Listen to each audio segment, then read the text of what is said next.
ओम श्री परमात्मे नमः। श्रीमद्भागवत गीता की सीरीज में और सनातन ऑन यूट्यूब के चैनल पर आपका फिर से स्वागत है। हमारी पिछली वीडियो में आपने देखा श्रीमद्भागवत गीता के दूसरे अध्याय में श्लोक 1 से लेकर तो 10 तक। आज हम अध्याय नंबर 2 में श्लोक नंबर 11 से लेकर तो 20 तक देखेंगे। शुरू करते हैं श्लोक नंबर 11। श्री भगवान उवाच अशोच्यान अनवशोचस्त्वं प्रज्ञा वदंश्च भाषासे गतासुन अगताशुंश्च च ननुशोचन्ति पंडिताः। अर्थ, परमेश्वर ने कहा, जब तुम ज्ञान की बातें कहते हो तो उस बात के लिए शोक कर रहे हो जो शोक के योग्य नहीं है। बुद्धिमान न तो जीवितों के लिए शोक करते हैं और न ही मृतकों के लिए। श्लोक नंबर 12। न तवेवाहम जातु नासम न त्वं निमे जनाधिपः न चैव न भविष्यमः सवे वयमतः परम। अर्थ, ऐसा कोई समय नहीं था जब मैं अस्तित्व में नहीं था, नहीं आप, नहीं ये सभी राजा, नहीं भविष्य में हम में से कोई भी समाप्त हो जाएगा। श्लोक नंबर 13। देहिनो अस्मिन् यथा देहे कौमार यौवन जरा तथा देहांतर प्राप्तिर धीरस तत्र न मुह्यति। अर्थ, जिस प्रकार देहधारी आत्मा बचपन से युवावस्था और बुढ़ापे तक निरंतर गुजरती रहती है, उसी प्रकार मृत्यु के समय आत्मा दूसरे शरीर में चली जाती है। बुद्धिमान लोग इससे भ्रमित नहीं होते। श्लोक नंबर 14। मात्रा स्पर्शस्तु कौन्तेय शीतोष्ण सुख दुखद अगम पायनो नित्य स्थानस्थितिक्षस भारत। अर्थ, हे कुंती के पुत्र, इंद्रियों और इंद्रिय विषयों के बीच संपर्क सुख और दुख की क्षणभंगुर धारणाओं को जन्म देता है। ये अस्थायी होते हैं और सर्दी और गर्मी के मौसम की तरह आते और जाते रहते हैं। हे भारत के वंशज, मनुष्य को बिना परेशान हुए उन्हें सहन करना सीखना चाहिए। श्लोक नंबर 15। यम हे न व्यथयन्त्येते पुरुषा पुरुषर्षभ सम दुख सुख धीराम सोमृतत्वाय कल्पते। अर्थ, हे अर्जुन, पुरुषों में श्रेष्ठ वह व्यक्ति है जो सुख और दुख से प्रभावित नहीं होता है और दोनों में स्थिर रहता है, वह मुक्ति का पात्र बन जाता है।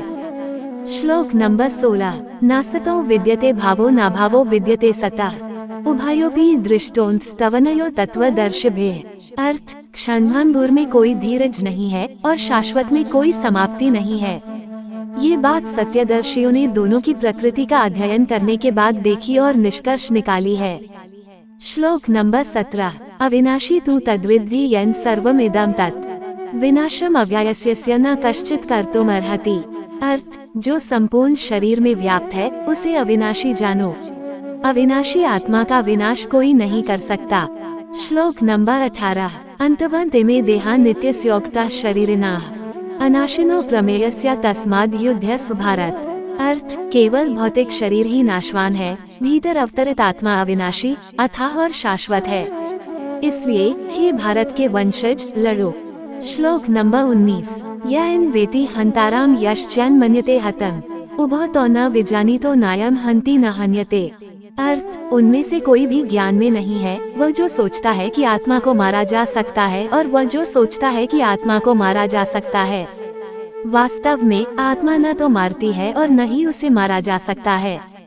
श्लोक नंबर 20। न जायते म्रियते वा कदाचिन नायम भूत्वा भविता वा न भूयः अजो नित्य शाश्वतो अपुराणो न हन्यते हन्यमाने शरीरे। अर्थ, आत्मा न तो जन्मती है, न ही कभी मरती है, न ही एक बार अस्तित्व में आने के बाद ये कभी समाप्त होता है। आत्मा जन्मरहित, अनादि, अमर और अजर है। शरीर के नष्ट हो जाने पर वह नष्ट नहीं होता। इस अध्याय में भगवान श्री कृष्ण बताते हैं कि ज्ञानी लोग किसी भी बात पर शौक नहीं मनाते और ऐसा नहीं है कि मैं ही इस ब्रह्मांड में पहले से नहीं था, यह आगे नहीं रहूंगा। मैं, तुम, हम सब पहले से ही अस्तित्व में है और आगे भी रहेंगे। हमारी आत्मा एक शरीर धारण कर फिर बाद में वह शरीर छोड़कर दूसरा शरीर धारण करती है। श्री कृष्ण बताते हैं कि दुख और सुख मनुष्य के जीवन में मौसम की तरह आते जाते रहते हैं। उनको हमें सहन करना सीखना चाहिए और हमेशा सुख और दुख को समान में रखना चाहिए। जैसे कोई चीज हमें अभी करनी है तो उसमें हम धीरज नहीं रख सकते और जिस चीज में शाश्वत है उसमें हम अंत नहीं ढूंढ सकते। भगवान कृष्ण बताते हैं कि शरीर के अंदर में की आत्मा वह अविनाशी है, उसे कोई नहीं मिटा सकता। शरीर को मिटाया जा सकता है लेकिन आत्मा को नहीं, इसलिए श्री कृष्ण कहते हैं कि अर्जुन तुम लड़ो। ये था श्रीमद् भागवत गीता के दूसरे अध्याय में स्थित श्लोक नंबर 11 से लेकर तो 20 तक। आशा करते हैं आपको ये जानकारी पसंद आई होगी। प्लीज मित्रों, चैनल को लाइक कीजिए, सब्सक्राइब कीजिए, शेयर कीजिए और कमेंट में बताना कि आपको यह वीडियो कैसी लग रही है। मिलते हैं अगली वीडियो में, तब तक के लिए जय श्री राम, राधे राधे, जय महाकाल, जय सनातन।